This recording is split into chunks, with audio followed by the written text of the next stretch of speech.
Okay, so as we said earlier, realism about war is the view that morality doesn't apply to war. One way of defending realism about war is the argument from necessity. The first premise of the argument is moral decisions are possible only if we're free. The second premise is in war we are not free. Then the conclusion, so in war, moral decisions are not possible. Let me talk about each of the premises and why somebody might think they're true. First premise, moral decisions are possible only if we're free. A way to motivate that is to think about cases in which we're robbed of freedom, examples in which our actions are necessitated, and then ask, are we morally responsible? Does morality apply to those actions? So let's imagine that you're bumped into somebody. And when you're bumped into them, you're pushed into somebody, that other person gets hurt. Well, that might be unfortunate.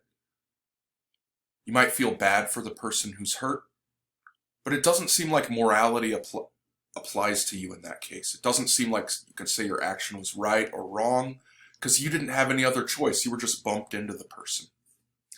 Or imagine, to take a far-fetched example, that aliens take control of your body and force you to punch somebody.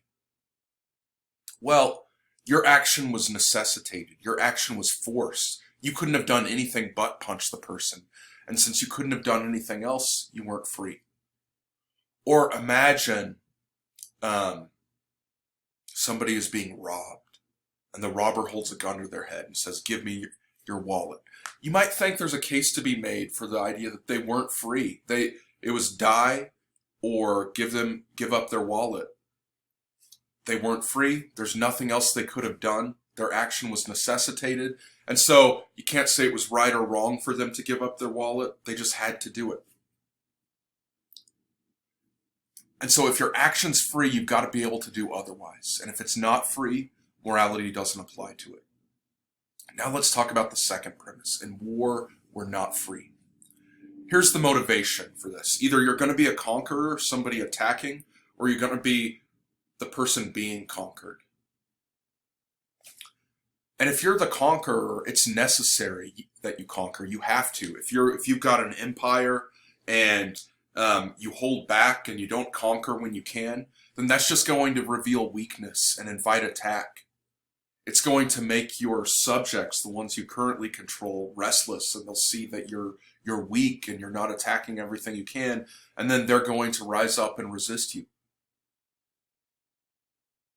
Your empire will collapse.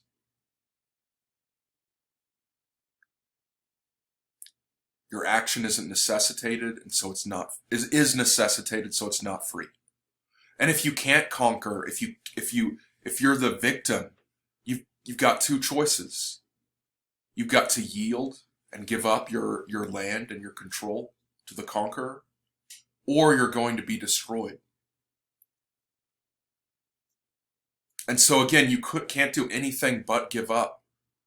And so your action's necessitated, and so it's not free. And so moral decisions are possible only if we're free. And in war, we're just faced with tough choices. Our options, our limits are constrained, and so we're not free. And so the conclusion is, in war, moral decisions are not possible.